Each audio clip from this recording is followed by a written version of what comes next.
Welcome to the Fantasy Football Brothers podcast. My name is Blake, and I'm here with my younger brother Carson, and it's finally week 1. Let's go.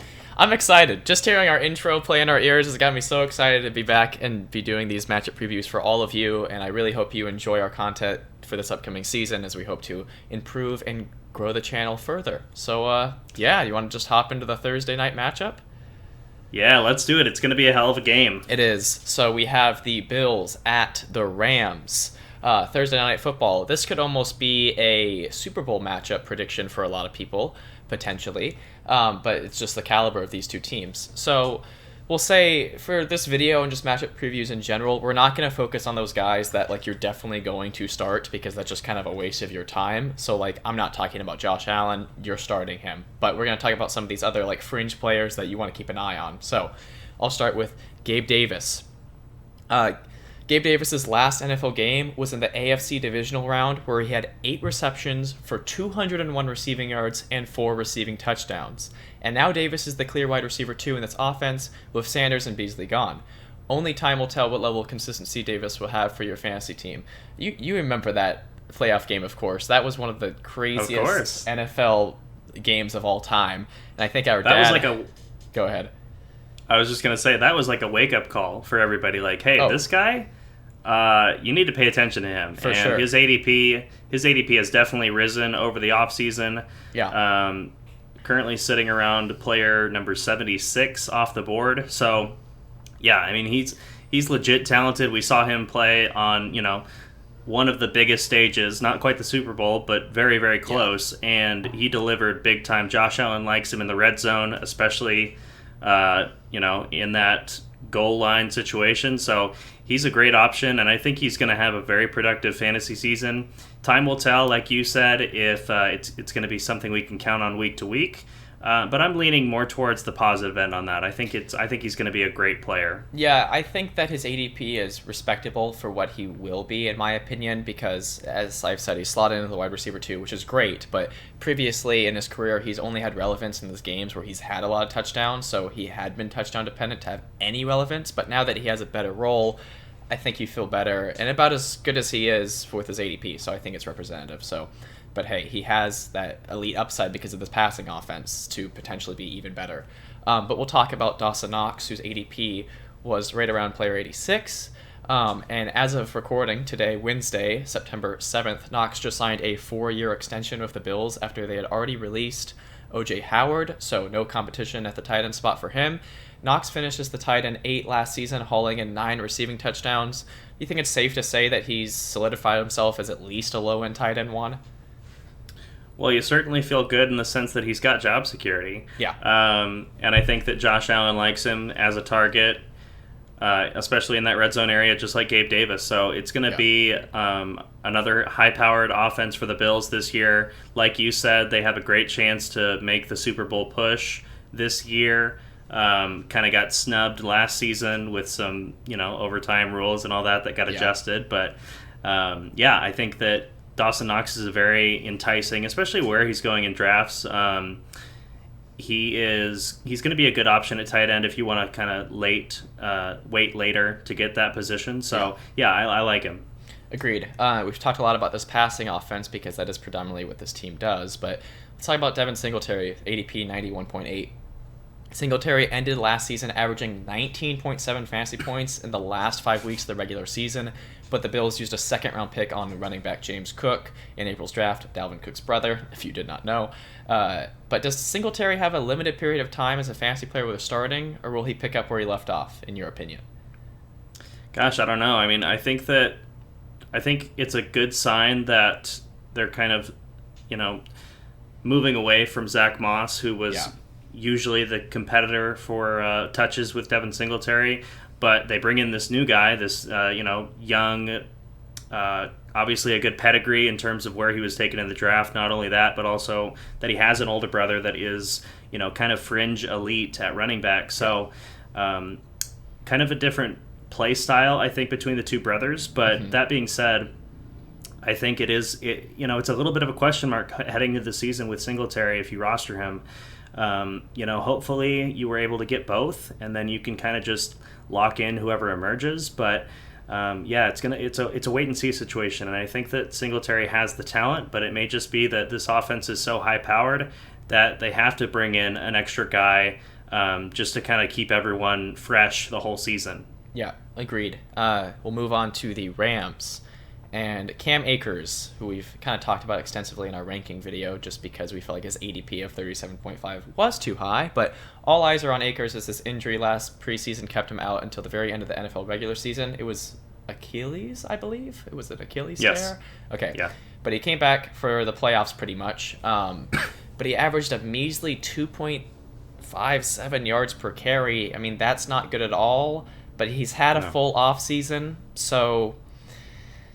But Darrell Henderson showed his worth, so it's hard to think that Akers will just have the job completely to himself. So, I mean, I think we feel similarly about Akers.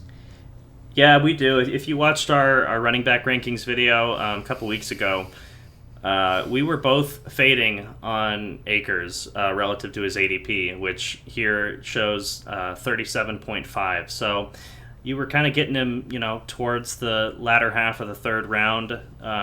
And that was a little high for someone who's coming off an Achilles injury. There's just a lot of historic evidence that suggests that particular injury really hurts players in the future with their explosiveness, and that's such an important aspect of being an NFL running back. So, my heart goes out to him. I hope that he recovers and can be some semblance of his former self athletically. But I have my concerns with that, and I think that the fact that Darrell Henderson, like you mentioned, did perform so well in his absence is going to be kind of incentive for the Rams to use that backfield like a committee. And so similar to James Cook, hopefully you were able to get Henderson as a handcuff, and if one of those guys takes over, then you can ride that that position. But it's a concern for sure. Yeah. We can move on to talk about Allen Robinson, ADP 57.5, someone I drafted in our main league. He is slotting in as the wide receiver 2 on the Rams behind Cooper Kupp. Robinson seems very likely to improve on his fantasy performance last season, which kept him as the wide receiver 81 on the Bears, because he's finished as a top 10 wide receiver in fantasy 3 times in his career. So I think you have to feel pretty good about him. I have him as my wide receiver 3. And I feel pretty confident with him at that. But I'll swiftly move on to Matthew Stafford because he could add some question marks because he's got this elbow injury that apparently is going to linger for him throughout this entire season. And he's coming off an amazing season, a Super Bowl win, finishes the QB5. But do you worry about that lingering elbow injury for him this season? So if you know anything about Matthew Stafford, it's that he's a tough guy. He plays through injury a lot in his career, and I think they're going to be able to manage it well enough. He's a veteran guy. I think he's going to be taking less throws during the week leading up to actual games because he is just a professional. He's a veteran of this league. I think that he's going to be able to. I think they're going to be able to manage it well enough. I'm not fading him in any of the drafts. I have him in one of our leagues, and so I think that they're going to be able to manage it well enough. I don't think it's going to take him out, and if it does, that's tough. Yeah. But I think that they're going to be able to manage it well enough, and he's going to be all right for the year. For sure. Something we're adding to matchup previews is kind of picking which team we think is going to win in each matchup, and we're going to kind of pull from betting odds just to give a frame of reference. So the Bills are a 2-point favorite, and I'm going to have to agree with that. So I think I have the Bills in this one. Who do you have? I'm gonna go with Rams. I think there's obviously the loss of Von Miller is tough, and you're playing against him this week. But it's true. I like Cooper Kupp to start strong, and I think that if Cam Akers looks as good as he sounds like he's going to, I think this is going to be a seriously good team. For sure. I think they're both going to be great teams regardless of whoever wins this week. So we'll move on to the first Sunday matchup that we'll talk about. Patriots at the Dolphins. So we'll talk about the backfield a bit, and since you're a Patriots fan, I will refer to you a little bit because maybe you have a better perspective than me. But Damian Harris, ADP, 79.8. He's coming off a season with 15 rushing touchdowns and 5 games with 100-plus rushing yards, so you love that. But Ramondre Stevenson, ADP 101.3, who over all of the offseason, his ADP caught up to Harris and got close. Reports are claiming that Stevenson... depending... Go ahead, sorry. Sorry, I was just going to say, depending on the platform you use, like, these ADPs are coming from Sleeper, which we've switched over to from ESPN last season. Yeah. In ESPN, they're right next to each other. So it is, just for clarity, these are Sleeper numbers, but go ahead and continue with what you were saying with Stevenson. Yeah, so I'm reading reports that Stevenson is poised to pick up some receiving work due to the retirement of James White, and it also said, especially because Ty Montgomery's dealing with an injury, so that could be something that could be interesting for Stevenson's value, but that's up in the air right now. Yeah, and I'll say this, I think that I think it's mostly going to be Harris and Stevenson. I've also heard that, they're going to use Harris and Stevenson similarly on passing downs. So I think it's going to be that if one of them hits on a given week, you're going to have you've gotten lucky, if you started the right one. True. And that's a big reason why I've avoided this backfield this offseason in drafts. I think that, I love the team. I love watching them on Sundays, but I think that in terms of fantasy, it's just like it's more of a traditional New England backfield where you don't know who you're going to get, and that's just not something you want to look for in fantasy. Yeah. In his rookie season, Stevenson had 2 games with 100-plus rushing yards and 2 rushing touchdowns in each. So he definitely has the talent, but it'll just be interesting to see if either of them can have fantasy value with them both being there. So we'll talk about Devontae Parker, ADP 150.4. Parker is currently listed as the wide receiver 1 on his new team. In Parker's only season where he played every regular season game, which was in 2019, he finished as the wide receiver 11. Although that ceiling seems unlikely, do you feel like Parker could become a consistent fantasy option on his new team? I'd like to say yes. And a bit of a revenge game narrative. He's playing against his old team, the Dolphins. A lot of instances of that, which is interesting for this week one. We gotta give a round of applause to the scheduling makers because it's a lot of good matchups for the first week, and that's really exciting. It's great to have football back so soon. And even though it felt like the longest off season for me personally, but that being said, I think I like Devontae Parker as a player. He does have those health issues that kind of keep him not consistently in the lineup week to week, and that hurts his value as a fantasy player. But I think that in this offense, it's anyone's game in terms of who takes the lead at wide receiver. There's so many guys on the roster that are just so similar in talent. Like, I think that they're all kind of about the same level of talent at this stage, and it's anyone's job. So, and I was saying this before, you can be a Patriots fan and you can watch them on Sundays, but like in terms of fantasy, there's just got to be better options, man. Like they're all so similar. It's just they're all going to be eating into each other's roles. So I think it's anyone's guess who takes the lead out there. That really is the story for the Patriots in regards to fantasy football right now. Just so many people eating at each other's values. So we'll talk about Devontae Parker's old team, who they're coming up against, the Dolphins. So Chase Edmonds, ADP 87.9. Coming off of a season in Arizona, averaging 5.1 yards per carry while also having 43 receptions. And I think he also missed a few games due to injury, so that's even more impressive. Could Edmonds emerge as a consistent fantasy running back option is what I'll ask you, because I think I'm higher on him than you, but I want to know your perspective.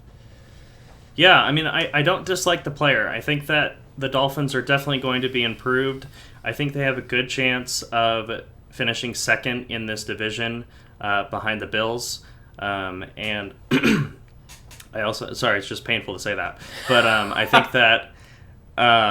that Edmonds, in terms of who else he has to compete with in that backfield, he's like, follow the money. He got paid the most. They wanted him there. They paid him to have that right, and I think he's going to be in a relatively high-powered offense. The question will be if Tua can improve as a passer and kind of get that running back involved in the passing game. I think Chase Edmonds is a great candidate for that role. So, yeah, I think he is going to I think he's going to find himself into a top 25-ish range, and I think that's gonna return well on his ADP. Yeah, you worry about the possibility of it being a running back by committee, but I think that's kind of embedded in his ADP because I believe he was the first running back to make a move in free agency, and as you already said, the highest paid running back by a pretty significant margin on the team. So there's a lot going for him in the situation to where he could emerge, but I think it's not too risky because his ADP is pretty fair. And you mentioned Tua, so I'll just talk about him real quick. ADP 146.6. He's kind of entering a make or break season. As we said, he's got Edmonds now as a potentially dump off option. And the addition of Tyreek Hill is huge. And then the potential of Jalen Waddle emerging into his second season. So it's a make or break season potentially for Tua. So you got to keep an eye on him. I mean, I could definitely see a reality where he becomes a relevant option, and I think he has one of the highest upsides out of all of the QBs in the QB2 range. But you just got to keep an eye on him. Yeah, he's got one of the best receiving cores. Definitely up there, top 10 at least in the league, and I think the improvements that they made on the offensive line are going to help him improve, just having a little bit more time to make some reads, and just he's got two absolute burners at wide receiver in Hill and Waddle, so there's a lot of upside in that offense, and I'm excited to see how it goes. Yeah, and for that reason, Dolphins are a 3.5 point favorite, and I think I'm gonna have to side with that again. I think the Dolphins at home are gonna beat your Patriots, unfortunately, but what do you think about that?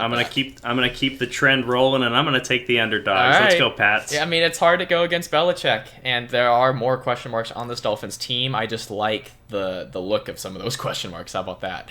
Yeah, I will say that's a total homer pick because the Patriots have been bad at the Dolphins over the past couple seasons, so I'm definitely taking the underdog there. But that's just purely based on fandom. Yeah. All right, we'll move on to the next matchup. We'll talk about Ravens at the Jets.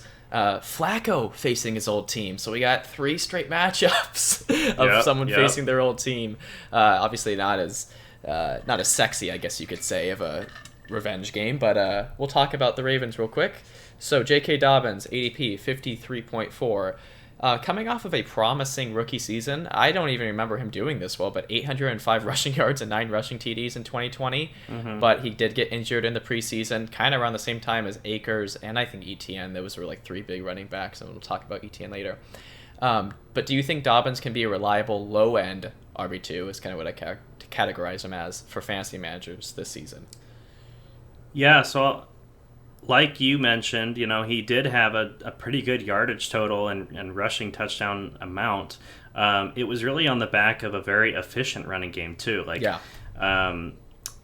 got a good push there in terms of the offensive line, and I think that I don't know how consistent he can be because when was the last time we saw a really reliable Ravens running back? Not with Lamar there, for sure not.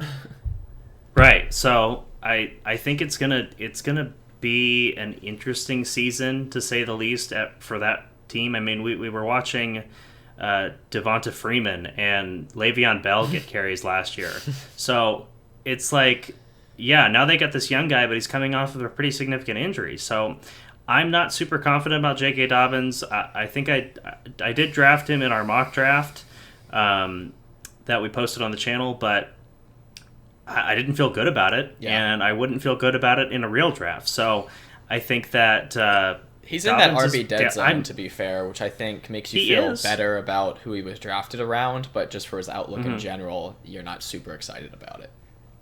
Yeah, and he could prove me wrong, and I would accept that, but I have my causes for concern with him, and it's just we'll have to wait and see. For sure. Okay, we'll talk about Rashad Bateman, whose ADP was 76.5. Starting last season, injured his rookie season. Bateman finished with 46 receptions and 515 receiving yards in 12 games. So I'll ask you, is Bateman poised for a second-year breakout as the clear wide receiver 1 in this offense with the departure of Marquise Brown to Arizona?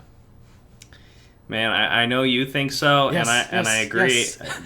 I agree. You have to think so. I mean, Mark Andrews is there. I'll just interject and say that real quick. Of course we know that, so that makes it sound not as good as it seems. But yeah, continue. I mean, yeah, well, it's kind of a similar situation to Drake London, who we'll talk about later, but Yeah. A much better quarterback, and just kind of like, who else is going to, take the wide receiver one role from him? I think it's kind of his to lose. So, yeah, I think he will. If he stays healthy, he's going to be a solid guy. Yeah, I'm happy for him to be my wide receiver 4 on my team, and I was really happy to pair him up with Lamar. So, yeah, if you're in a similar situation, I think you got to feel pretty good. So we'll talk about the Jets. Breece Hall, ADP 46.1. The first running back drafted in April's draft. Hall is 6'1" and 220 pounds, according to Sleeper. So he has the potential to be a workhorse back. What do you think Hall's ceiling for this season is? Gosh, I guess his ceiling is probably going to be somewhere around top 15. Yeah, I was thinking 10 to 15 range is probably the ceiling. Yeah, 12 was the number that came out in my mind, but I think that, we saw he had a very sizable workload in college. Yeah. He looks like the most NFL-ready running back out of this class, and I think the thing that's going to hold him back is this Jets offense as a whole. Yeah. And they did make some additions in the draft with rookie Garrett Wilson, and hopefully, you got to hope that Zach Wilson improves in his second season. The head coach has said that the earliest we'll see Zach Wilson back is week 4, so he's going to have maybe an adjustment period when he returns. I think Joe Flacco could be a good thing for this offense to start the season, because I think they have a pretty tough schedule to start. So we'll have to see how that goes. But yeah, I think that Breece Hall is going to be at worst probably like a 25 to 30 option, but Yeah. he definitely has the upside of top 15. Yeah, just to add on to them, the Jets having a tough start to the season, I believe they play each team from the AFC North, the Ravens division, whichever division name that is. But I think they play That's each right. team from that division for their opening 4, which is interesting that happened just in that order. But we'll talk about Elijah Moore, whose ADP was 92.7. Elijah Moore averaged 17.7 fantasy points from week 7 to 13. That's a pretty big sample size in the kind of second half of a season, but he ended his rookie season injured. So really all there is to say is that it'll be interesting to see how Moore can build off of this and how this offense will look with the additions of Breece Hall and Garrett Wilson, and then what Joe Flacco can do for consistency potentially, and then what will happen when Zach Wilson comes back. So there are a lot of question marks, as we have already kind of alluded to there. Yeah, I think it can't be worse, honestly. I agree. So I think it's gonna trend up, and I think that's gonna be good for those young players. Yeah, and if he had that production across 6 games with the situation last season, I think you got to feel pretty decent about him as potentially a flex option. Mm-hmm. Yeah, so the Ravens are a 7-point favorite, and I'm going with the favorites again. I have to agree with that. I'm taking the Ravens too. All right, our first agreement. We'll move on to Steelers at Bengals divisional matchup. So for the Steelers, only player I'm specifically highlighting is Deontay Johnson, my old favorite fantasy player, ADP 43.2, coming off a season as the wide receiver 8 with 107 receptions, 1,161 receiving yards, and 8 receiving touchdowns. Sounds amazing. But can Deontay stay consistent with the Steelers' potential QB roulette? That's an interesting question, but I think that the real thing that we can look to is that Ben Roethlisberger was a shell of his former self last season. The only thing I'll say that makes it a little bit worse, because I completely agree with that, is that if they are going back and forth between, I assume Trubisky and Pickett, I could see it making the team less consistent. Yeah, but that really doesn't happen, I don't feel like. No, you're right. It's a weird situation, though, Pickett being the first quarterback off the board in April's draft, but this just wasn't an amazing QB draft class, and I think it's official that Trubisky is starting, so yes. he's always going to be on a short leash to just have them throw out the rookie. But, I mean, you're still starting Deontay. It's just... Oh, yeah. No, I'm not worried. I'm really not that worried about Deontay. I think because of how not inefficient Ben Roethlisberger was, but just the way that offense ran last season, I think that at the very worst, that Pittsburgh could replicate that with whoever's at quarterback.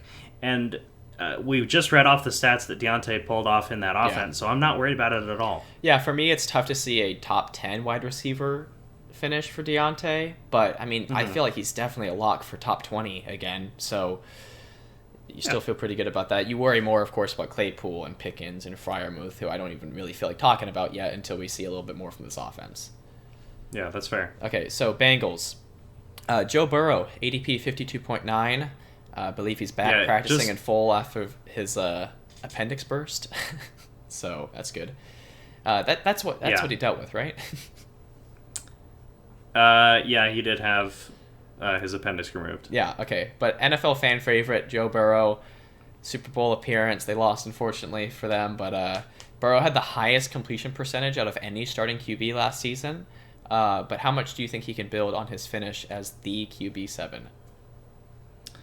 I think he's kind of reaching, I won't say his career peak, but it's tough. I mean, how much better can he realistically finish at quarterback? Yeah. I think that he played a hell of a year, especially towards the later half.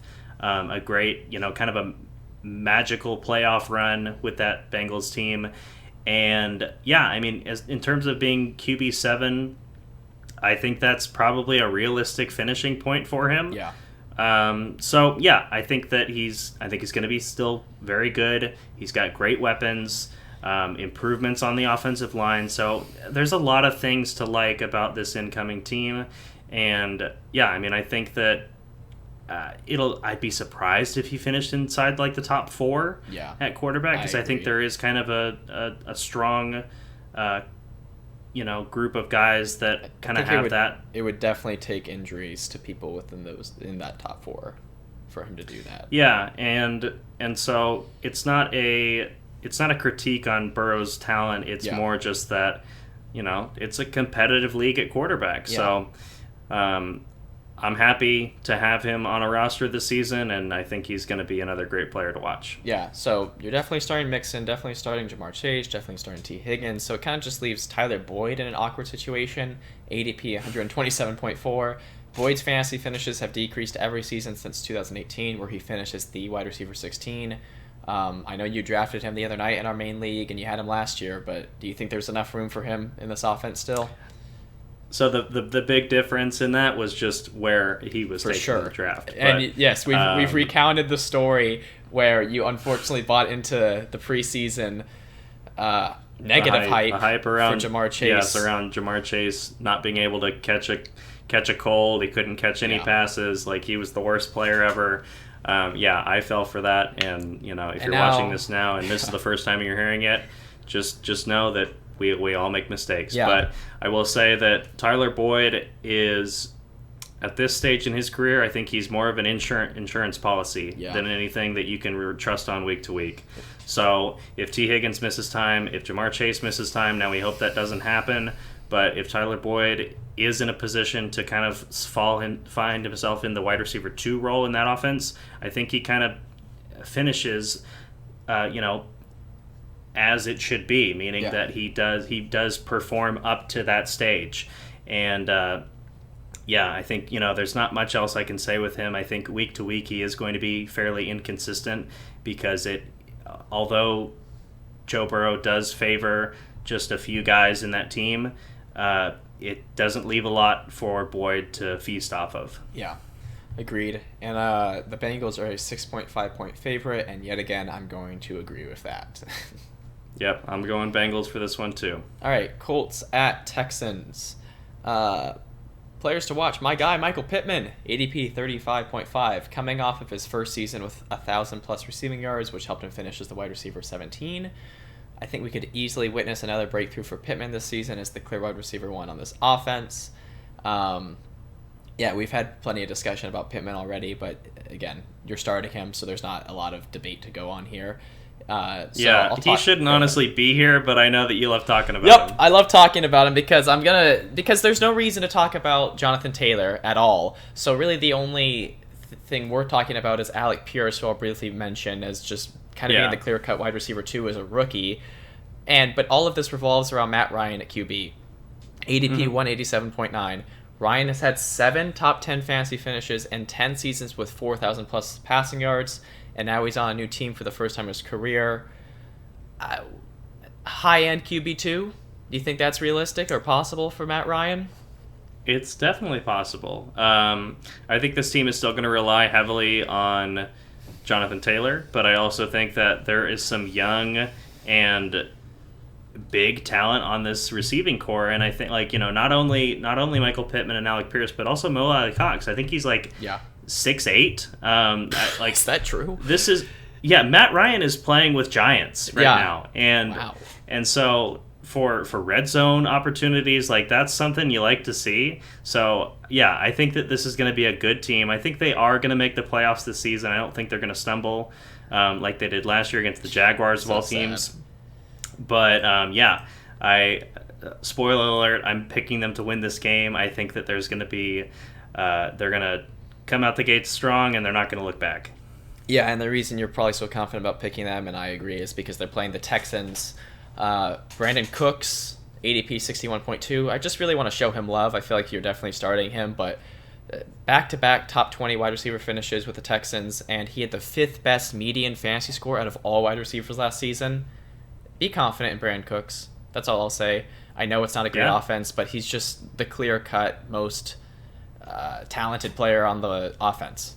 So yeah, he's not the most exciting player, but like you mentioned with his median fantasy score, he is just someone that is reliable week in and week out, and sometimes that's more valuable in fantasy football. Yeah. All right, Dameon Pierce, ADP 97.5, which that fell to a lower ADP a lot recently as the preseason went rose. On. Yeah, it decreased in number. You could say it either way. Pierce, I feel very conflicted about Pierce. Sure. He's confirmed to be the starter after the Texans released Marlon Mack. So you like that, even though it's not a great offense. It's really hard to find a running back that potentially has that volume in that offense. But I just worry about that volume because I did some quick research. Pierce averaged just over 8 carries per game in his final 2 seasons in college. And if Is that a lot? No. If that wasn't obvious enough, Breece Hall averaged over 22 carries in his final 2 seasons in college. Oh. So, how confident are you in Pierce? I know his ADP, you're not drafting him you're probably not even drafting him as a top 3 running back unless you really went low on running backs, but on your roster. But how do you feel about him? Yeah. I would like to say I'm confident, but I agree with you. I mean, I think there's 2 sides of that. There's two sides of that. One is that he wasn't used a lot in college, so he should have a lot of fuel left in the tank when he makes it to the pros. So from that perspective, he's like, okay, maybe he's gonna have a long career because he's doesn't have a lot of miles on the odometer, so to speak. But on the other hand, there's a realistic possibility that when that workload increases, he starts to break down health-wise. Yeah. So it's not emotionally. It's scary. It's scary because I think that he's just in a position where he's going to be on a bad team, and they're going to be playing from behind. So if he can maybe get involved in the passing game, to a good extent, that will help his value. His receiving numbers weren't super impressive either. I checked those.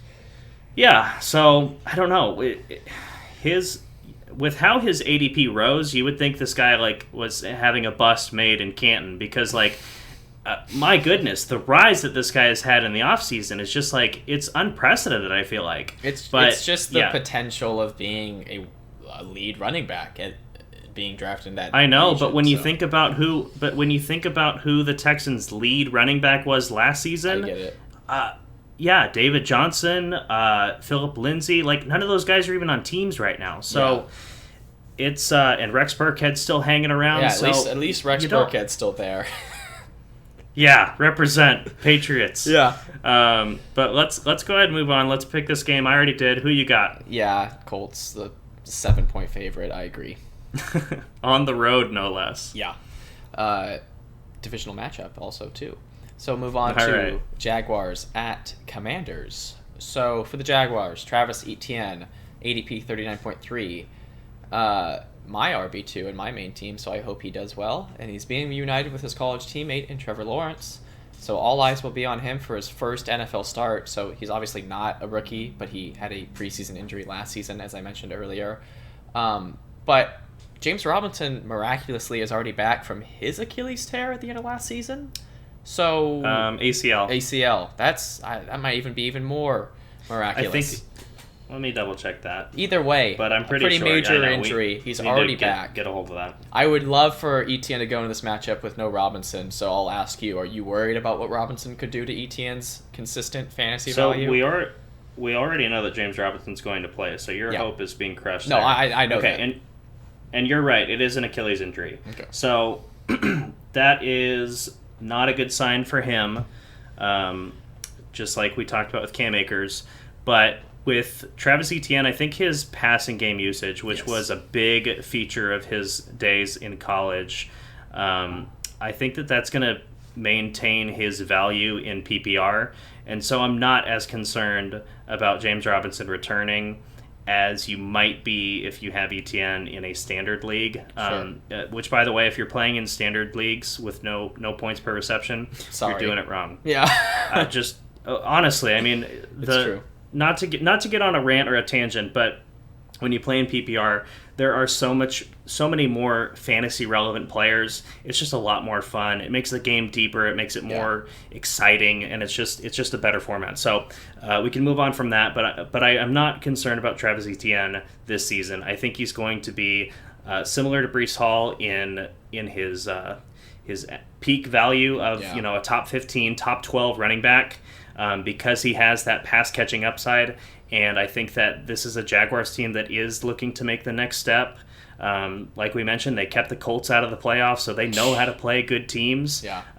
And so I think that I'm not concerned about Etienne. I think he's going to be fine, and I think he could be a potential league winner. Yeah, hopefully, because let the record show I was deciding between him and Breece Hall, so I hope that doesn't come back to bite me. Yeah, so move on to Christian Kirk, ADP 105.4, coming off of a season with 982 receiving yards at the Cardinals. Kirk essentially reset the wide receiver market this past free agency with his move to the Jaguars. So really, I think he's very intriguing at that ADP, so if you drafted him, I think he's in a good spot for the depth you probably have. It'll just be interesting to see if Trevor Lawrence can build on his chemistry of Etienne and build chemistry of Kirk to make them consistent fantasy options. Yeah, and I like Kirk, especially in like a best ball format where you don't have to worry about the highs and lows of his game style. Excuse me. But I think Christian Kirk he's found himself in a pretty good situation considering where he came from in Arizona, where it was a very crowded receiving corps. Now, no Laviska Shenault, no Laquan Treadwell. Like, it's Marvin Jones, which he's getting up there in age, and I think Christian Kirk has a great chance to break inside the top 30, top 25, and be a pretty reliable, hopefully, fixture of this offense. Yeah. All right, we'll move on to the Commanders. Antonio Gibson, ADP 56.7. Gibson finished his rookie season as the RB13, last season as the RB12. But is it only a matter of time before Gibson's role diminishes as Brian Robinson will eventually make his NFL debut? And so I'll phrase it that way, but also I know you've been calling him a returner. So I'll let you take it away. He was doing return work. I know, it's true. It's true. Yeah. No, I'm super worried about Gibson. I had him last season on the same team as Jonathan Taylor, and that was just like thunder and a fart. Like, he was just not fun. I understand he was playing through injury. But that being said, this Commanders team, I'm not convinced it really got that much better with Carson Wentz. No. So, I mean, honestly, do you disagree? No, I'll tell you more once I predict this outcome. How about that, of this matchup? Sure. Yeah, keep me on the edge of my seat. Yep. So, I think Gibson is on his way out with the Commanders. For someone who played wide receiver in college, you would think that he has more pass catching upside, but he really doesn't. And that's such a weird thing. Yeah. But he's a converted wide receiver. But they just don't use him like that. So I don't understand. But yeah, I'm not a fan of Gibson this season. I did not draft him on any leagues. I'm fading him. I think that Brian Robinson, who has, from Alabama, he's got that running back pedigree, and I could certainly see Gibson slipping out of fantasy relevance once Robinson's healthy and in this offense. Yeah, I agree. A little bit more hopeful, Jahan Dotson, ADP 160.6.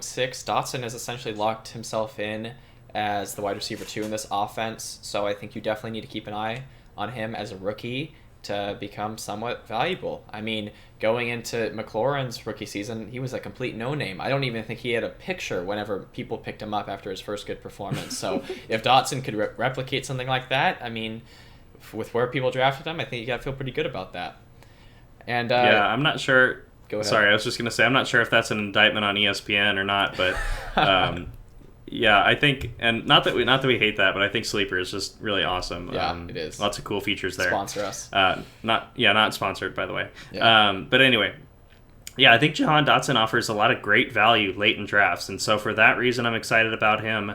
And also, just like as you mentioned, there's not a lot of competition elsewhere on this team for pass catchers, so lots to like there. I'll go ahead and put in my pick for this game, and I'm gonna go with the Jags. I agree. This is the first team I'm picking up that's not the favorite, but I agree. I think that Trevor Lawrence could definitely. Well, I think it's hard for him to take anything but a step forward. And I think him getting Kirk and an ex-college teammate ETN, I think you feel better about what that team has done in the offseason than the Commanders have. So that's really all there is to it. I think Jaguars are going to win this game. Move on to 49ers at the Chicago Bears. For the 49ers, I'm just going to focus on Trey Lance because depending on what he looks like out there will have a big impact on everyone else. ADP 107.9. Lance showed some promise in his only 2 starts last season, rushing for 89 yards in one of them and throwing for 2 passing touchdowns in the other. But do you worry about Lance being on a short leash with Garoppolo staying on the team? Honestly, I don't. And I think here's the reality. All offseason, it's been a media circus with the 49ers. Man, where's Jimmy Garoppolo going to get traded? What's going to happen with Trey Lance? And then they come out and announce that Trey Lance is the starter. I think the worst thing that franchise can do after all of that leading up to this is Lance is struggling the first few weeks. Bring in Garoppolo. If they're to do that, I think it's a bad look on them because they set up this young guy. They held him out last season when they had Garoppolo playing week in and week out. And by the way, they did make the playoffs, but it was almost in spite of Jimmy Garoppolo. Yeah. So it's because of Deebo Samuel. Right. And the defense, obviously. But Trey Lance, I think he's going to... Honestly, I don't think he's really going to struggle all that much. I think that time that he spent on the sidelines last season is going to show in the game this year that he knows what he's doing in this offense. And I think when you're a rushing quarterback, your talent, the impact that you can have on your team elevates to a certain degree. I just think that Trey Lance is not really going to struggle, and I'm not all that worried about Garoppolo taking the job back. I think it's just an insurance policy. I agree, and I think it needs to be an insurance policy. It would be appalling and a horrific managing decision to not give Lance just the chance. I think Garoppolo needs to be there if Lance gets a chance. Exactly. That's what needs to be chanted in that stadium. Garoppolo is there if Lance is struggling through an injury or something, not due to a performance. And that's entirely possible because of how he plays his game. Yes. He is in an increased risk for injury. So we don't hope for that, obviously, but I think that's probably more their motivation than anything. Yeah, I hope. We'll talk about the Bears now. Darnell Mooney, ADP 73.6. With the departure of Allen Robinson, and Mooney basically played like the better wide receiver fantasy-wise last season anyways, it's intriguing 100%. to see him as the undisputed wide receiver 1 in this offense, but wasn't very efficient with Justin Fields for most of the season. Mooney saw 81 receptions on a whopping 140 targets. So hopefully an improvement. Go ahead. That's not a criticism of Mooney. That's the quarterback I get it. play. Yeah, so I'll talk about Justin Fields because that impacts Mooney a lot. Justin Fields, ADP 159. In 9 starts as a rookie, Fields only threw for more than 1 passing touchdown once. But he rushed for 420 yards on the season. So can Fields take the next step in his NFL career? And obviously that would mean improved consistency for Mooney, as well. Yeah, and how about Cole Kmet too? Yes. I mean, I don't think he had a pass catcher on receiving the team. touchdown last season. No, I don't think he did either. It's kind of difficult for whenever your quarterback only throws one a game, but hopefully Justin Fields can improve. I think, honestly, do I think he can? Absolutely. Yeah. Do I think he will? I'm not super confident, but I think it's more likely than not that he does improve as a passer this season. Yeah. I just think that, in terms of this team overall, I don't think they're going to be very good. No. I'm kind of picking them to be probably last in their division, considering who else is there. Below the Lions? Well, I guess not the case. Well, it could be. I don't know. It really could be. I think the Lions could make that next step up and finish third, but sorry Bears fans, but I think that's a realistic possibility. Yeah, so I think we're both picking the 49ers the 7-point favorite for this matchup. Yeah. All right. Move on to Eagles at Lions. For the Eagles, A.J. Brown, ADP 28.9.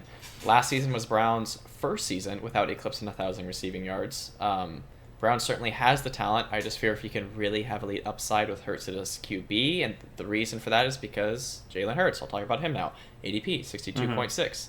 Last season, this is we talked about this in the QB ranking video, but it is just very interesting to look at for like his quality as a fantasy QB versus an NFL QB.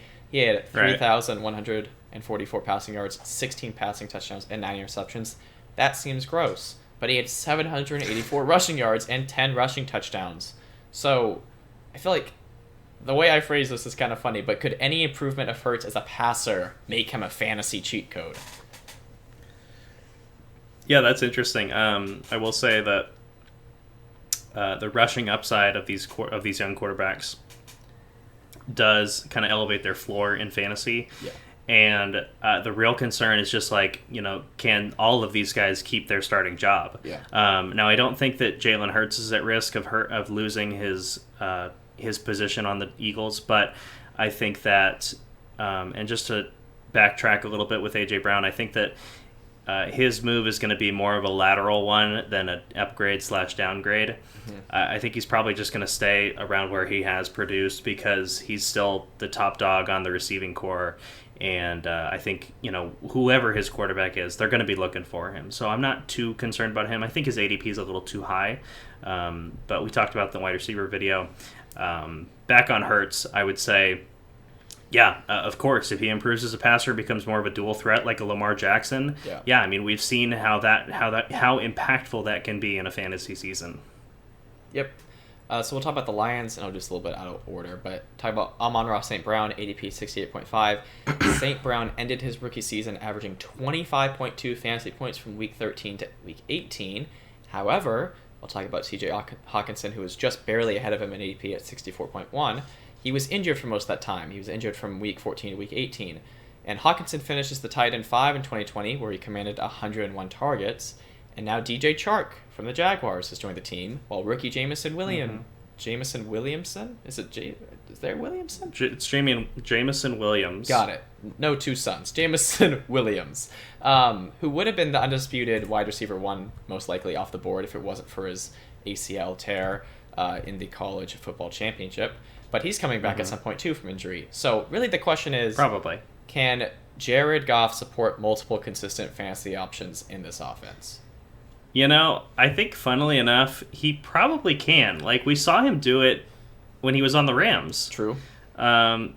With Robert Woods and Cooper Kupp. So, I don't know how high both of those players can achieve, but I think that's not one of my concerns with this team. Yeah. It's really going to be if they can make the next step up. I know they're like the talk of the town being on Hard Knocks, which I haven't watched. I'm not all that interested in watching personally, but if it were the Patriots, I'd be all over it. There's a little bias for you, but yeah, it's regardless. I still believe that this team can finish third in their division, and that's respectable considering they're going up against the reigning MVP and one of the best wide receivers and running back combos in the league in Minnesota. Yeah. So I think they're going to be a better team than we saw last season, and so there's some positive things to say about this team. And you know what, Blake? I'm feeling it within me. I'm taking the Lions for this one. That's nice. I'm going to take the Eagles. Okay, 4-point favorite of the Eagles. It's in Detroit. I heard something that this is like one of their first sold out games in a long time. Obviously, I mean, probably some Hard Knocks hype. But yeah, I could see them taking the Eagles by surprise as they're potentially adjusting to AJ Brown in the offense. But yeah, it's an upset pick, so not going to feel immensely strong about it. But no, it's good. I respect it. I'll let you take over for the remaining matchups. All right, so to finish out, we got 2 more noon games here. Saints at the Falcons. First player I want to talk about is Michael Thomas, ADP of 66.3. So, Carson, the last time that Michael Thomas was on the field in the regular season was Week 14 at Philadelphia in 2020. He was wide receiver 93 in 2020. He played 7 games versus all the way back in 2019, wide receiver 1. Reception record breaker. Yes, Slant Boy was born. Thomas has one of the largest range of outcomes of any player in fantasy this season. So, how are you feeling if you roster Michael Thomas this year? You know, I had Jack, someone that's in our main league, in his other league, he was asking me for some advice on if he should start Michael Thomas. It was a 2 wide receiver, 1 flex, so not as many slots for him. I was kind of feeling no with how his roster was set up, and obviously it's dependent on your roster. I don't feel like, I see a lot of headlines like Michael Thomas is the biggest range of outcomes this season, and you agree with that, and I think that's very clear and obvious. I would not want to start him, feel like I have to start him week 1. I want to feel out the situation. But it's the Falcons. I know, but I want to feel out the situation. I think that it will depend on your depth. If you have other guys that are safer picks, I don't think you need to start Michael Thomas in week 1. It's just not worth the risk right now, in my opinion. But I think that he's a very interesting player to keep an eye on because his ceiling and floor is so far apart. Okay. I understand where you're coming from with that. Yeah. Of course, it always depends on... Yeah, it always depends on your roster construction, who you have and what you need. So I get that. I'm sure you're going to feel similarly about the rookie, Chris Olave. Yeah. So we can kind of move past that. I think he's going to be a good player in this offense. I'm not really... he was ADP 102, so you probably got him at a good point in the draft as a depth pick at wide receiver. So I could certainly see him taking, at least solidifying the number 2 receiving role in this offense. And of course, if anything happens to Michael Thomas, then he probably has a good path, just like Drake London, to being a wide receiver 1 in his team. So, or Jarvis Landry might take it from him. Yeah, which, doesn't Jarvis Landry feel like he's older than Michael Thomas? I know what you mean. I mean, what is the age difference? Do you have that information? There is no age difference. So they're the same age. Same age. It's just that Landry has been in the league for 2 more seasons than Thomas. Thomas came in late. Yeah. So for me, I don't expect Landry to take that role. For me, he's just a low-end flex. He's been on the decline the last 2 seasons, and I don't know how the change in scenery really makes a difference for him in any significant way. Yeah. I mean, at least it's a new situation coming out of a bad one, so there's some hope. But yeah, I don't think you could feel that great about him at the moment. Yeah. All right, let's move on to the Falcons. Players to watch here, I'm saying Cordero Patterson, old man on campus, ADP 81.1. He's being drafted as an RB3/flex despite finishing running back 9 overall last season. So would you flex Patterson at home versus New Orleans? I mean, okay, I'll say no, I wouldn't like to in most circumstances. Okay. He ended last season very bad, very poorly. Bad. So, yeah. And I read stuff like, I mean, they drafted a rookie running back. Not that I expect him to take over immediately, but there's just someone else there. And I've seen stuff about Patterson wants to get back into returning work a little bit more. I guess it's like his side gig. I mean, that used to be the only type of player he was. So yeah, I think no, I wouldn't want to flex him, but he's definitely an interesting player to have on your roster because maybe people just overreacted from the end of last season, and he somehow has found his groove and is a legit option again. But I'm not really believing it week 1, and I'm pretty sure the Saints are a really tough rush defense. Not that that's a lot of his value, but I think they're a very tough defense overall. So not a great matchup for Patterson. Okay, let's move on to Drake London. So I have not heard anything specific about this, but I feel like there's a legitimate concern that Marshawn Lattimore could potentially shadow Drake London in this game. There's really no one else on the offense that I think would warrant, like, maybe Lattimore's on Kyle Pitts, on a few snaps, but I feel like there's a legitimate chance that London gets shadowed by one of the best corners in the league. How does that change or influence your decision to flex him this week?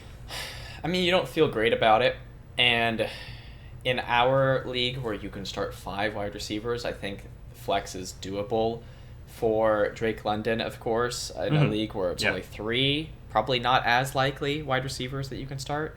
But just a 1 or 2 flex. Yeah, league. He was the first wide receiver drafted in April's draft, and I believe he's 6'4" or 6'5", and Kyle Pitts is 6'5", so it's going to be interesting to see how they utilize all that height and what Marshawn Lattimore would do. Like, who do you focus on? So I think that throwing him out there as a starter could be not a horrible decision, but I would like to think you have safer options, and I don't see why you would need to risk it this week. It's kind of how I'm feeling with all these flex questions.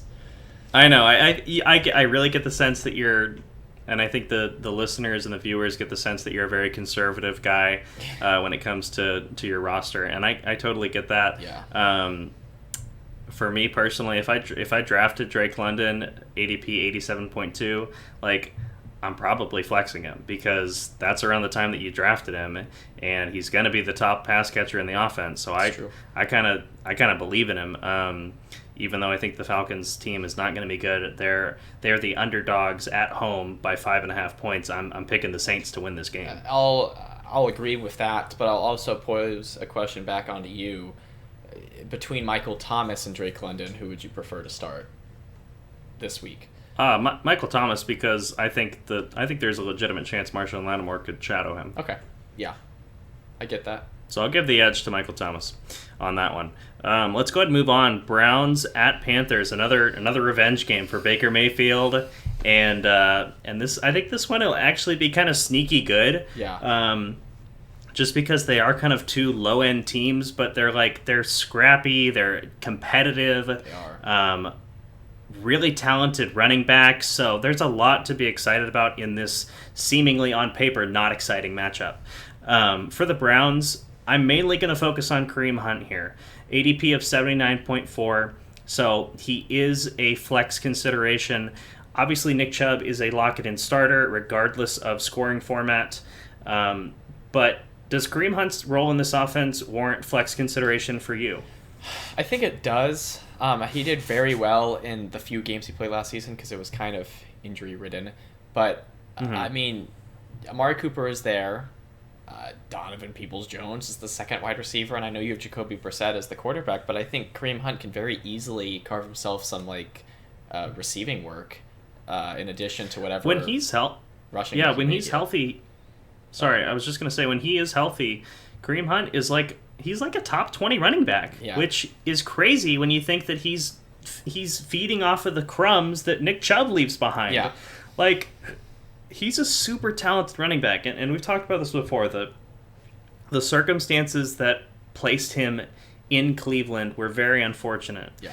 But what he's been able to do in this offense since then has been pretty remarkable. Yeah, so for sure. I agree. I think he does warrant flex consideration. I think if you're on the fence, and I roster both of these guys, I roster both Chubb and Hunt on the same team. Again? Yes. I didn't even realize that. That's funny. Yeah, it's handcuff season, baby. Yeah. But I'm considering flexing Hunt. It really depends on if I can get some news. Sorry, this is personal fantasy talk, but if Alan Lazard, who has an undisclosed injury, won't play this weekend, I'm choosing between AJ Dillon and Kareem Hunt. So I've got kind of a spoil of handcuff running backs that could have independent roles. So I think I drafted well. We'll talk about that at another time, I'm sure. Yeah. But I like Kareem Hunt, especially the matchup. It doesn't scare you. So let's go ahead and move on to the other side of this game. The home team, the Carolina Panthers, Baker's team. And I want to talk about two players, Christian McCaffrey being one of them. I just got to say this, ADP 2.8, pray for this man. Because if he stays healthy, I've got him on two of my teams this year. And when he's on the field, there's no one better. But man, whenever he gets hurt, it just crushes you. Yeah. So hopefully he stays healthy, not only for him, but also for all the fantasy managers out there. And let's go ahead and move on to Robbie Anderson, who ADP 218.4, that's like an undrafted player. Yeah. So this is more of like a projected waiver wire target based on his ADP. But I think that with the possible improvement at quarterback with the addition of Baker Mayfield, now I'm not advocating you start Robbie Anderson this week, but keep an eye on him because I think he could rebound as someone who not too long ago, 2020, finished as wide receiver 19. So the talent is definitely there. I think the quarterback play has been holding him back. And I don't expect the ceiling to be that high for him this season. But he could be a sneaky flex consideration maybe early in this season. And just a fun fact for you, he is a member of the draft class of Michael Thomas. Wow. Yeah. I wouldn't have been able to tell you that. All right. So 1.5 point favorites for the home team, the Panthers. Who you got in this one? I think I'll take the Panthers, yeah. I like Baker against his old team, and of course what McCaffrey does to that offense. I'm going to agree with you. Yeah. Panthers all the way on that one. Mm-hmm. All right, let's talk about Giants at the Titans. So the people I want to talk about here are Saquon Barkley, ADP 19.5. Will the new head coach be enough to propel Barkley back to his 2018-2019 form as a steady, reliable RB1? Yes! I think so. All right. You do? I do. He's my RB1 on my main fantasy team. I like that he is still young, 25 years old. He's coming off his second season off of his ACL injury. And, the old offensive coordinator of the Bills now coming to be the head coach of the Giants. You feel good about that. And I think Matt Breida is the running back behind him, so you don't worry about him eating into Saquon's workload. I mean, Saquon literally had an elite rookie season. I think maybe even RB1 in PPR. He was. So yeah, he was. I think you forget that he is still only 25 years old, further off that ACL injury. I think, steady RB1. And it's crazy to say this because at the end of last NFL season, you were almost saying you bench him. But he was kind of getting in a bad situation where, Devontae Booker was even having some value. And this team just wasn't looking good. So I don't really think this team has to look good for Saquon to be great, but I do feel pretty good about him. Yeah, personally I'm skeptical, and I think I do have him ranked outside the top 12. But I think that there is it's a good point to bring up that he's his second year off of that injury. I think there's obviously upside with that. So I'm not quite sold as much as you are, but you're convincing me. Let's go ahead and move on to Kadarius Toney, ADP of 116. In games where Toney played at least 50% of the snaps, he averaged over 7 targets per contest, and that's good. That's a solid metric in PPR scoring. So if that can improve or even remain consistent, I think Toney can hold flex value with upside in this offense. Would you agree? Yeah, I like Toney, especially at his ADP, and I think that he's the candidate for breaking out of all the pass catchers on this team. So, yeah, I agree. Yeah, I think keep an eye on the slot guy, Wan'Dale Robinson. He's a little undersized. I think he's 5'7", but they could find a role. If anyone's going to do it, it's going to be the Bills' former OC. Yep. To find a role for that guy. So keep an eye on him. He's a rookie, and I think he could be a sneaky ad in week 2. Yeah. All right, let's go ahead and talk about the Titans now, who are the 5.5 point favorite at home. obviously, blah, blah, blah, Derrick Henry. But let's talk about some of the other guys, the pass catchers, to be specific. We're talking about Treylon Burks, ADP 106.2. There's basically been no positive news about this guy during the preseason, and I don't really understand it. Like, I don't know. He wasn't the most exciting guy coming out of college, but his draft comparison was AJ Brown. So you've got to think that, like, there's some potential there, and you're just competing with Robert Woods coming off an ACL injury. So I think there should be more upside. Like, this is an example of me being like, okay, we listened to what happened with Ja'Marr Chase last preseason, and we got burned for it. Yeah. I'm thinking Treylon Burks, this guy's not going to be nearly as bad as he's seeming to be by all the reporting. So I think his draft ADP is appropriate. Like, I don't think he should be having some meteoric rise like Dameon Pierce, and I don't think Dameon Pierce's rise is necessarily warranted either, but we've already talked about that. Yeah. I'll just say he's being drafted ahead of Robert Woods, who is being regarded as the unquestioned wide receiver 1. So I don't know what that really means. I think they're just, basing it on upside, but where's the upside coming from with all these negative reports? Yeah, I mean, I think Burks and Woods definitely both have value in this offense. I wasn't looking at drafting either of them in any mock draft I did or any real draft I did. But, he has a great opportunity as far as just he's always going to be on that field. But at the end of the day, this is Derrick Henry's offense, and you don't feel super excited if Tannehill is the quarterback. But, of course, still worth rostering. That's just undisputed. So keep an eye on him, and I think that he could do better than the current narrative that's being placed on him. Mm-hmm. No, I agree with that. And if you're in a position where you have to start him, well, first of all, shame on you. You need to draft better. Yeah. But this is a good matchup with the Giants, so you may have gotten away with one this week. Let's go ahead and pick this game. I think we're both going with the Titans now. Yeah, there's something in me. There's something in me that wants to pick the Giants. So I'm going to do it. Okay. I think Derrick Henry's going to run all over that team. I think he will. I think that's your prerogative. I think that's going to happen for sure. That's what the Titans offense is going to do. I just, I have hope in this Giants team. I have hope in Saquon. I have hope in the new head coach. But again, but do you have hope in Daniel Jones? Danny Dimes? Danny Dimes is the QB1. Yeah, more like Danny Pennies. All right, let's go ahead and move on. We're talking about Raiders at the Chargers. How about this AFC West, Carson? Oh, as a Broncos fan, it's entertaining is one word that it will be.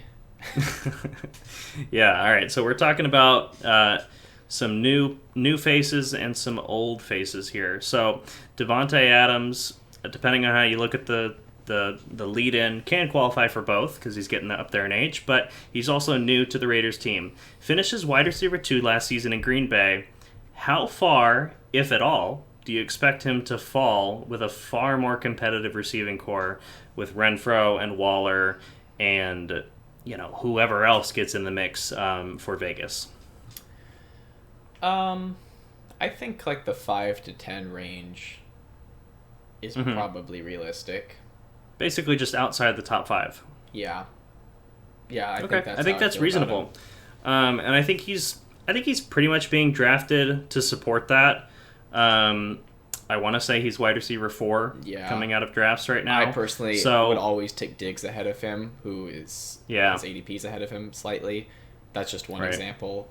But I still think you feel good about him because I like the fact that Derek Carr and him were college teammates. But yeah, there are a decent amount of mouths to feed, so that limits his upside, and he's coming from an Aaron Rodgers link of like stupendous chemistry that he had with him. So yeah, exactly. Yeah. Okay, no, I think that's fair. Let's talk about the running back, specifically Josh Jacobs, Hall of Fame game MVP. I'm concerned. You get that right? Yeah, and that is the preseason. Okay. Okay, so yeah, you're Mike Delay. Anyway, I'm I'm concerned, especially with the new head coach coming from the Bill Belichick, school of coaching. I'm concerned we're going to see a running back by committee in Las Vegas. But I want to bring this up because I think it's a little interesting. I don't think people have really talked about it much. When you look at Josh Jacobs, his snap count history, he's usually handling, historically, he's handling between 50 and 70% of the snaps on offense anyway.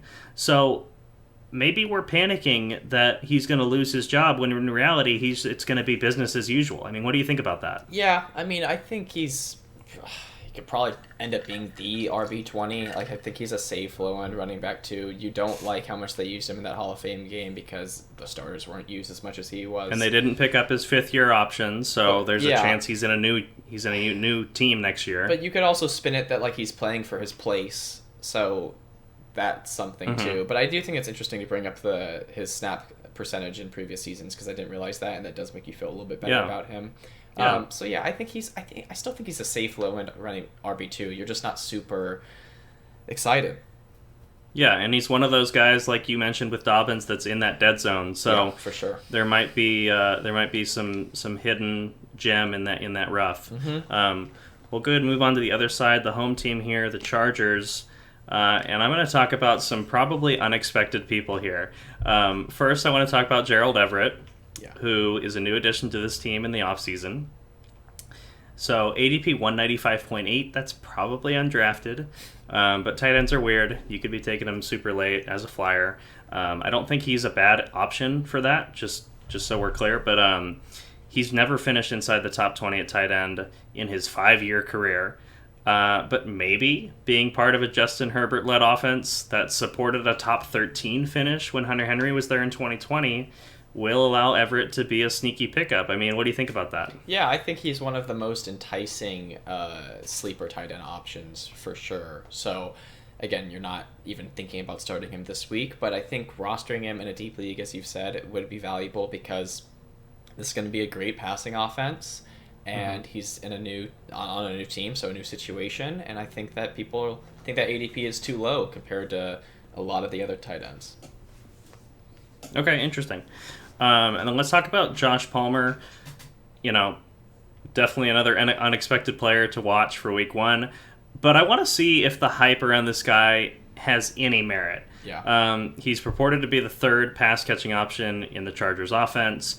But I want to see it on the field because the idea of a handcuff wide receiver I mean, I know we talked about it briefly with the Bengals, and if one of those guys, the one or the two go down, then he takes the role, finds himself in the wide receiver 2 role. But I don't know, that's not how it really works with wide receivers. So I don't know if there's a lot of upside with Joshua Palmer on his own, but I don't know. It just depends on how he's used in this offense. Last season, he's coming off his rookie season, so maybe there's a chance for a potential breakout in this offense, especially with Keenan Allen I think he's 30 now or 31, and Mike Williams is a very inconsistent player, but I think that he's at least a consideration, I would say, someone to keep your eye on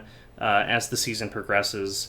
And we can just kind of move on. We can pick this game. I just wanted to get that off my chest. Well, I'll just say I think it's interesting that you brought up the Bengals because I was kind of thinking about Tyler Boyd as a comparison. Like Joshua Palmer's ceiling is probably close to Tyler Boyd's floor, but even if he was to reach that, he's worth rostering.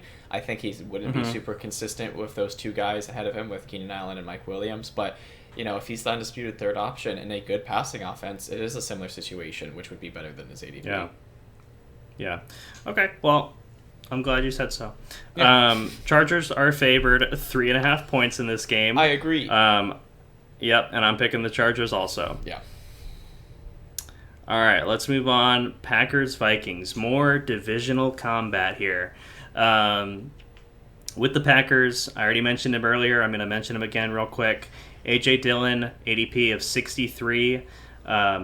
When Matt LaFleur considers Aaron Jones and A.J. Dillon to be RB1A and 1B, it makes you wonder how much Dillon will be involved in this weakened offense following the departure of Davante Adams.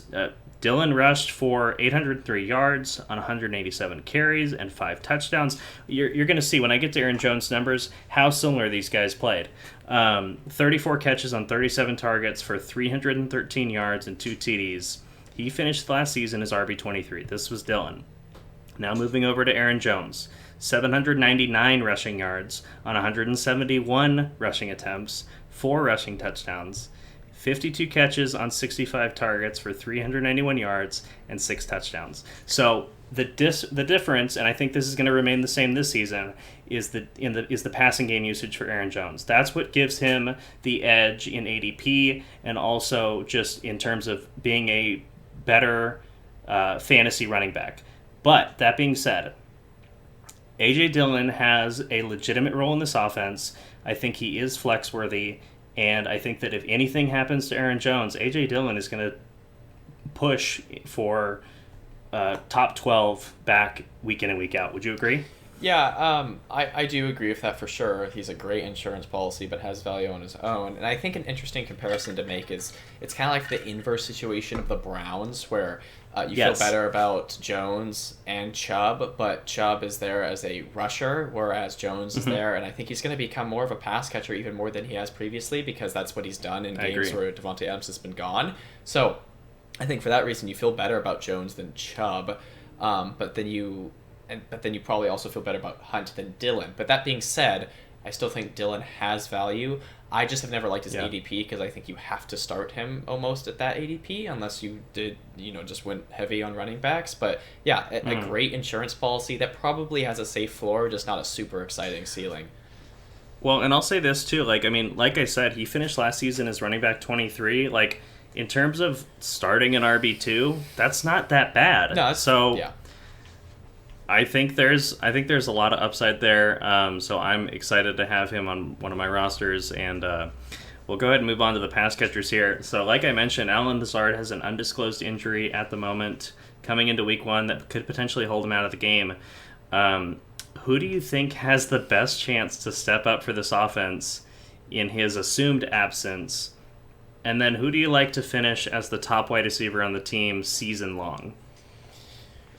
I don't even know if I could give you an answer for season long, just because Lazard going into the season seemed like the clear choice for that, but he hadn't even done amazing in games where Davante Adams wasn't there. But I think who will emerge for this game at the very least, short term, if Lazard's dealing with an injury, is Romeo Doubs. I drafted.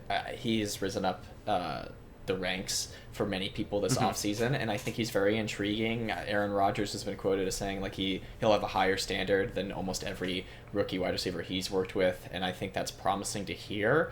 It seems like there hasn't been a lot of great things said about Christian Watson, the rookie they actually drafted ahead of Doubs. But yeah, I think it's going to be very hard to say, but at the end of the day, it's an Aaron Rodgers offense, so if anyone does somebody's going to eat. Yeah, you would think. Yeah. You would think. And then just to pivot off that a little bit, what do you think the top pass catcher in the offense, whoever it ends up being, what do you think their value is season long? Wide receiver 2, flex, week to week, like a bye week fill-in? Like, what do you think? Yeah, it's probably like in that low-end wide receiver 2, high-end flex. I just think he's going to spread it out a lot more than he ever did with Adams, of course, so I think that would limit them. I mean, if someone gets injured and then one guy is just really legit, which I think Doubs has the best opportunity to fulfill that role, even though it's less likely than Lazard just being like a decent option, if you know what I mean. I think I do. Yeah. Let's go ahead and go to the other side of the ball here. For the Vikings, KJ Osborne, ADP 210.3.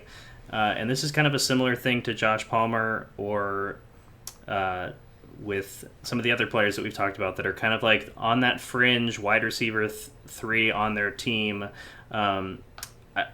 So Osborne is something of a sneaky waiver wire target himself.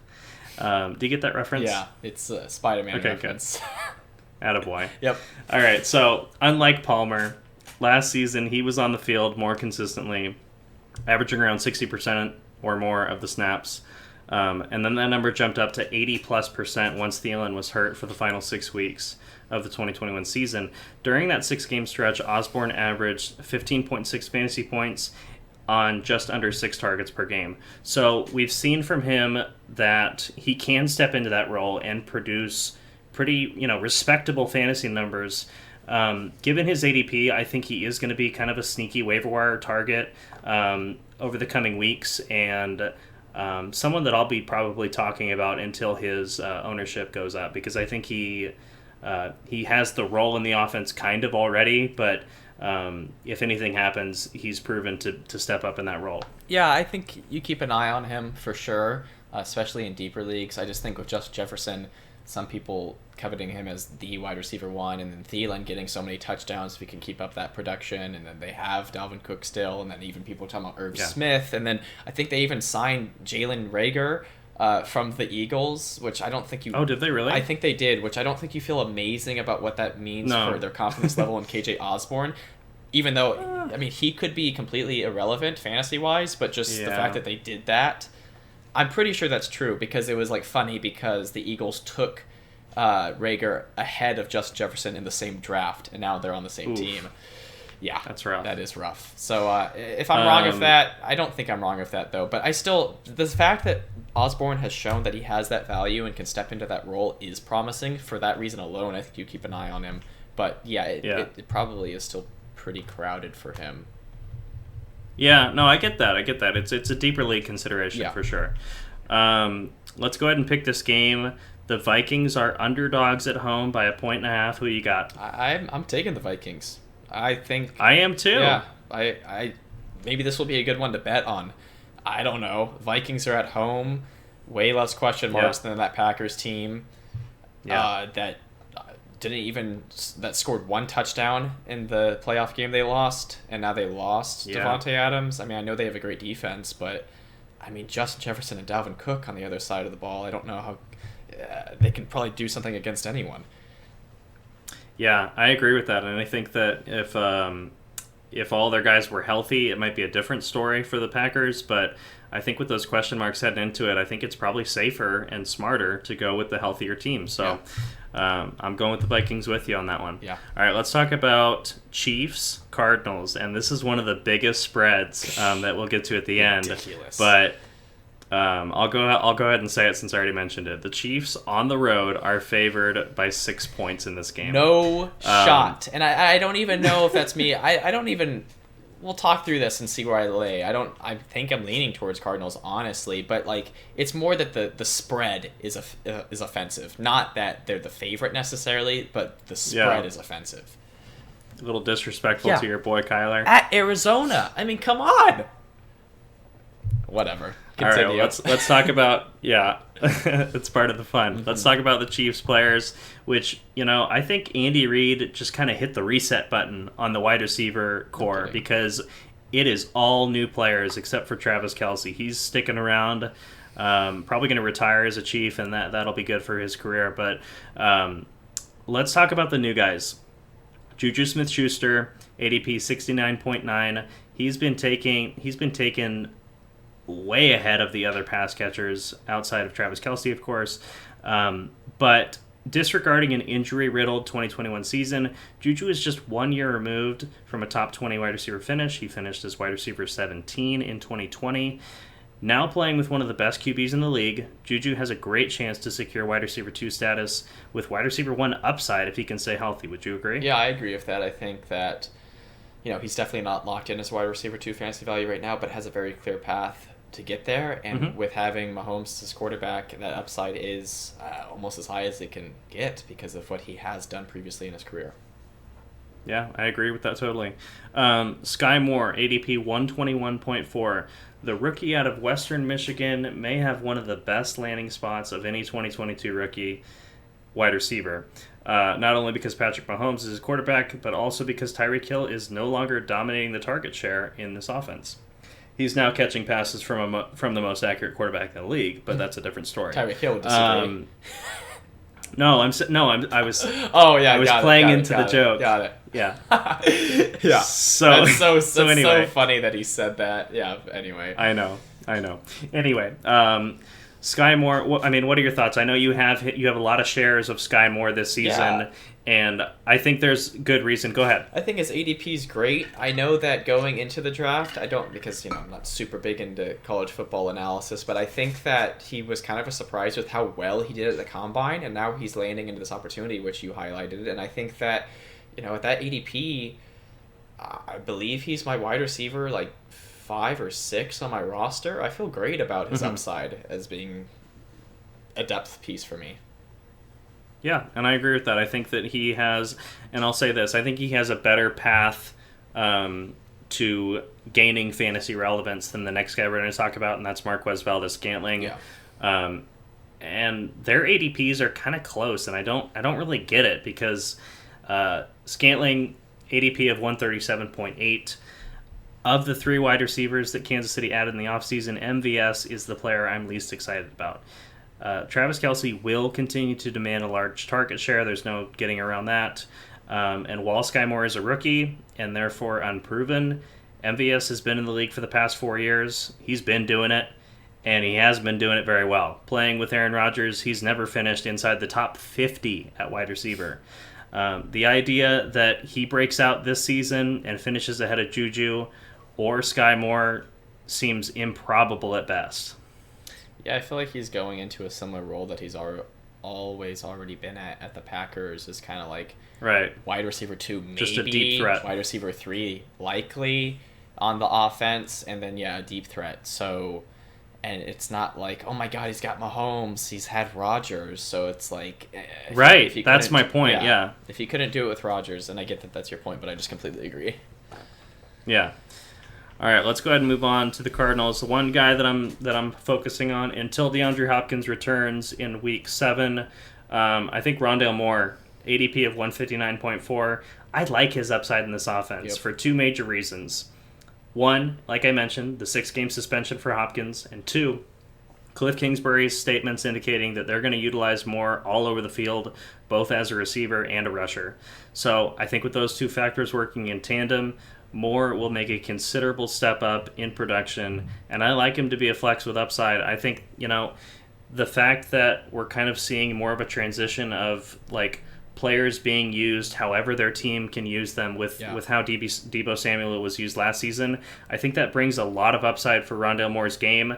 He's kind of a smaller receiver. I think he may also be 5'7". I think he's 5'7", 5'8", yeah. He's got burners, and I think he's got real good talent making defenders miss in the open field. So I think there's a lot of upside there. I love his ADP where he's being drafted.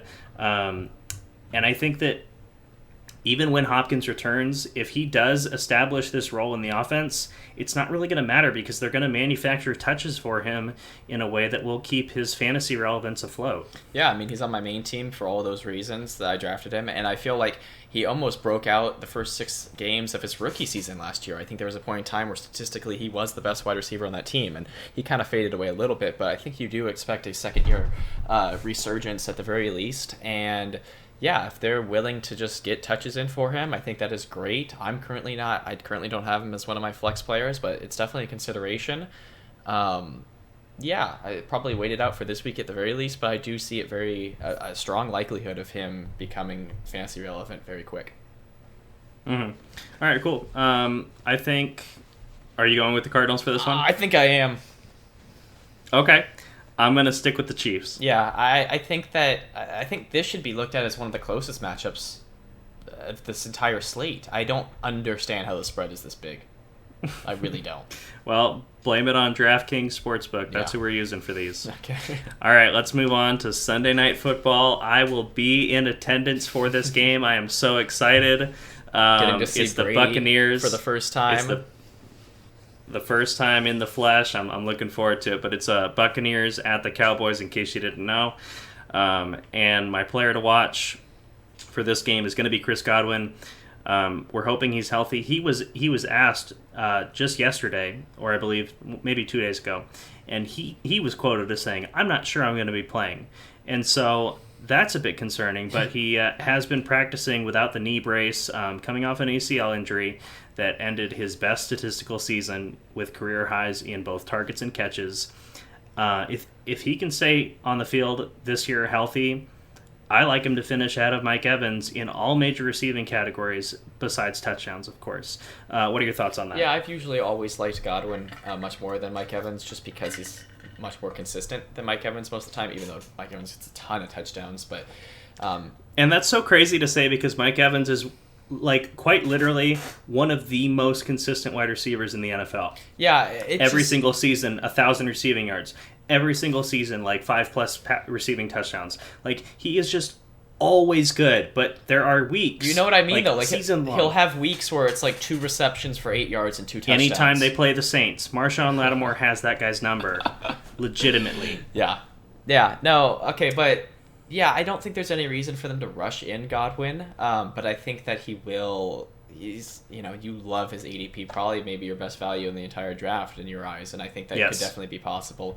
Yeah, I don't know. Yeah, because I've got him ranked season long inside the top 10 at wide receiver. So, yeah, the fact that you're getting him in the middle or of the 6th round is amazing. Yeah.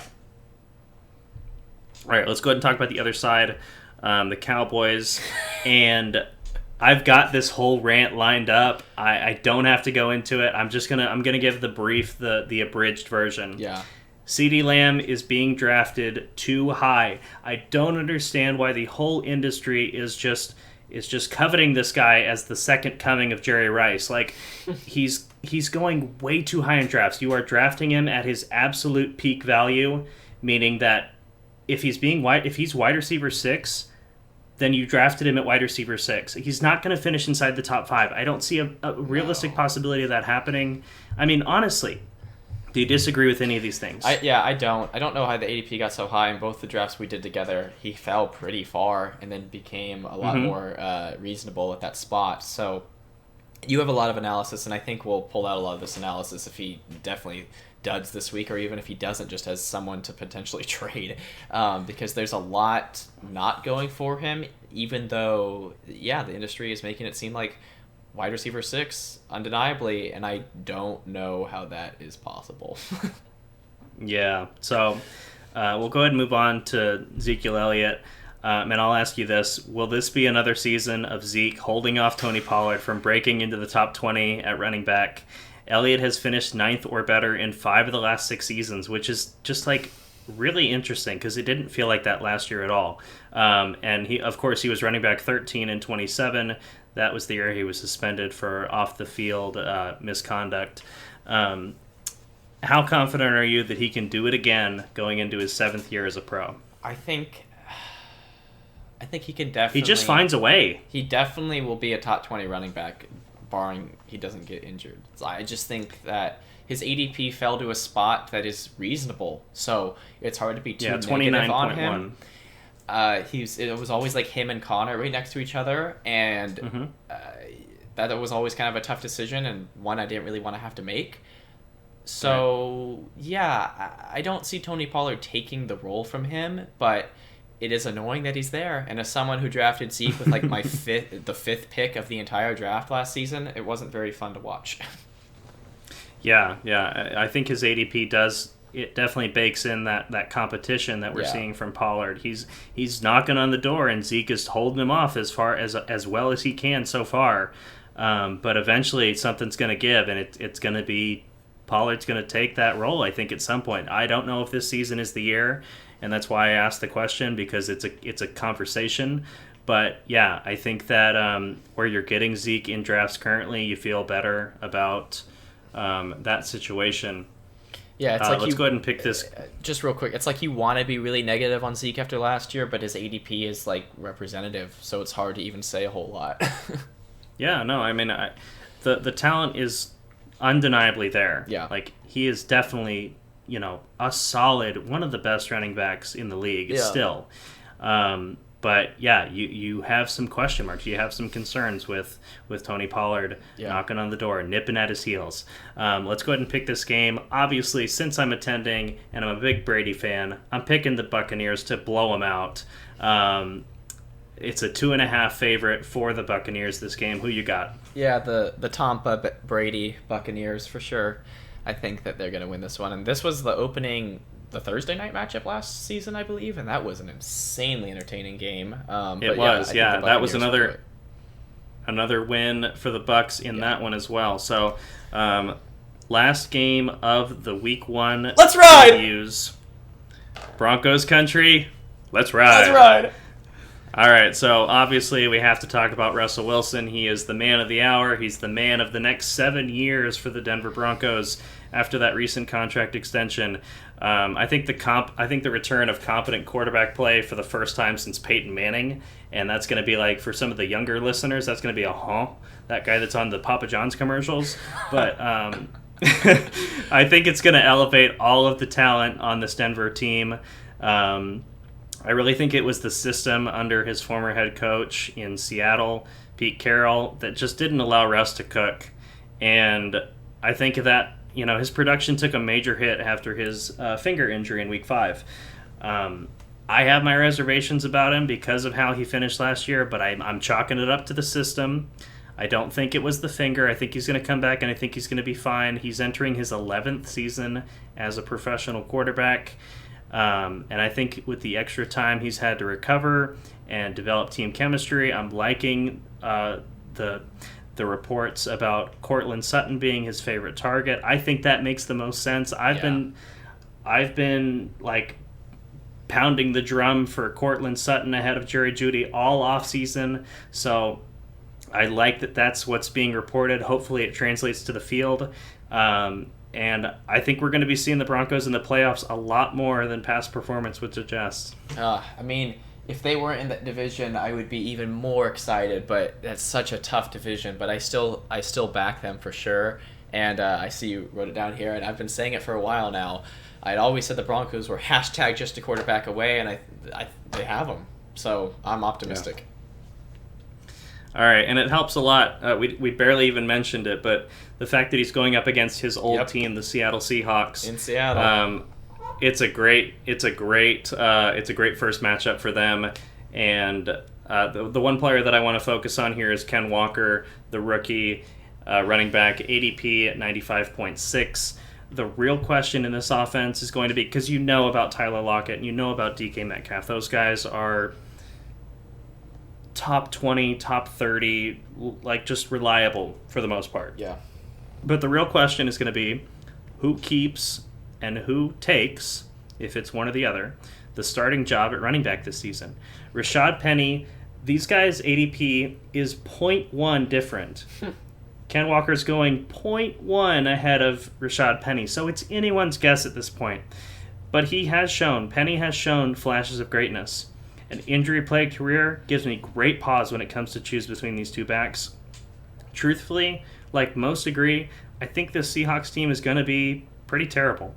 So I want to ask you quickly before I move on with this.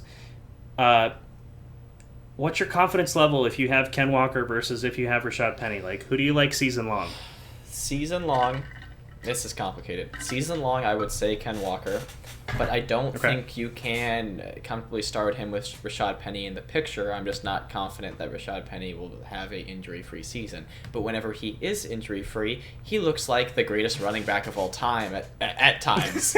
Like, he just does. Right. Like, he's incredibly efficient. Like, over 5, maybe even 6 yards per carry. Like, he is insane, but he's just always been injured. So I don't know how you can feel amazing about Walker in this offense, which is probably going to have to be passing a lot, coming from behind, if Penny is there in the way. But I think if Penny leaves, I think Ken Walker is a great opportunity. And just a quick moment to acknowledge Chris Carson.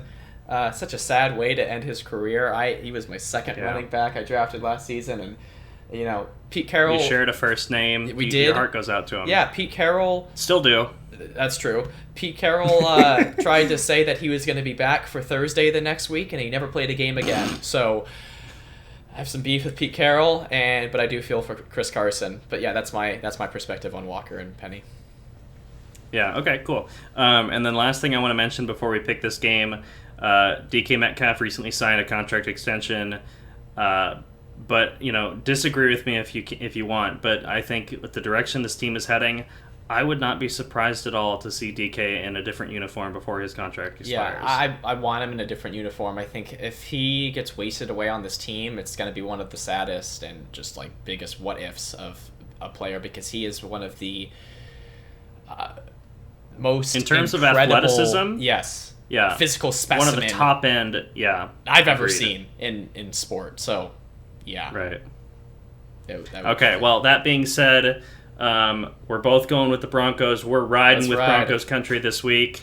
This would be such a disappointing loss. I'm sorry to interrupt, but this would be so disappointing to have I totally get Russ go to Seattle and lose. Oh my gosh. I'm not going to think about it. Just wrap it up. I don't want to think about it. Okay. All right. If you guys are still listening, thank you so much for watching. We're going to be doing this every Wednesday for the rest of the regular season, and we're also going to be doing some DFS content on the weekends, so look out for that. And thank you so much, and we will be seeing you very soon. Bye-bye. Peace out, everybody.